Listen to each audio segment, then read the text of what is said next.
আরজি কর কাণ্ডে দোষীদের শাস্তির দাবিতে ইতিমধ্যেই ঝড় উঠেছে বিভিন্ন মহলে।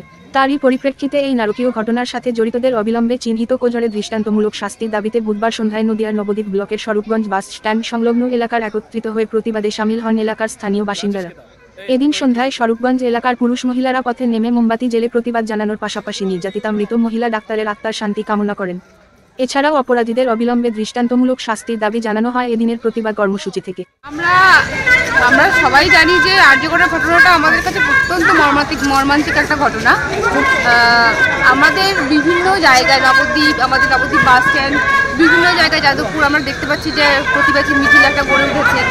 তো সেখানে আমরা সবাই কম বেশি চেষ্টা করছি যে অংশগ্রহণ করার, যাতে যে ডক্টর যে এখনও একটা বাবা মার কোল ফাঁকা করে যে মেয়েটা চলে গেল, তার জন্য একটা সুবিচার হয়, সেটাই আমরা চাই যে এই মর্মান্তিক যে ঘটনাটা ঘটে গেছে আরজি করে, তার জন্য দৃষ্টান্তমূলক শাস্তি হয়। কারণ আমরা সাধারণ মানুষ, আমাদের ঘরেও মেয়ে আছে, আমরাও কর্মসূত্রে বাইরে যাচ্ছি, আমাদের নিরাপত্তাটা কোথায়? আর আমরা এই জন্যই চাই যে এমন দৃষ্টান্তমূলক শাস্তি হোক যাতে সমাজ কেঁপে ওঠে, আমরা এটাই চাই।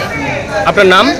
আমি ইন্দ্রাণী সরকার। সম্প্রতি আরজি করে যে ঘটনাটা ঘটেছে, একটা মহিলা জুনিয়র ডাক্তারের যে নৃশংসভাবে যাকে খুন করা হলো, তো সেই হিসেবে একজন পুরুষ হিসেবে, সমাজের একজন দায়িত্ববান পুরুষ হিসেবে আপনি কি বলতে চান?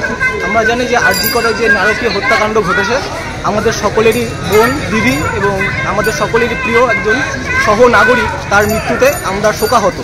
এবং আমরা চাই যে ব্যক্তি বা যারা এই নৃশংস হত্যাকাণ্ড ঘটিয়েছে তার জন্য কঠোরতম শাস্তি হয়। আজকে আমরা সেই অত্যাচারের প্রতিবাদে আমাদের সহনাগরিক, আমাদের প্রিয় দিদি, আমাদের সকলের ঘরের বোন, তার এই মৃত্যুর বিরুদ্ধে, তার এই নারকীয় হত্যাকাণ্ডের বিরুদ্ধে আমরা সকলে গর্জে উঠেছি এবং আমরা সকলে শান্তিপূর্ণভাবে তার এই অকাল প্রয়াণের গভীর শোক প্রকাশ করছি। এবং আমরা তার কোথায় করছি? আমরা করছি স্বরূপগঞ্জে, নবদ্বীপ ব্লকের স্বরূপগঞ্জে বাস স্ট্যান্ডে। তোমার নাম? আমার নাম রাজেশ দেব।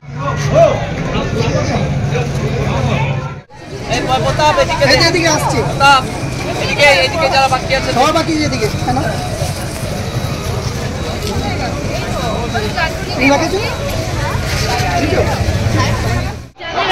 সবাই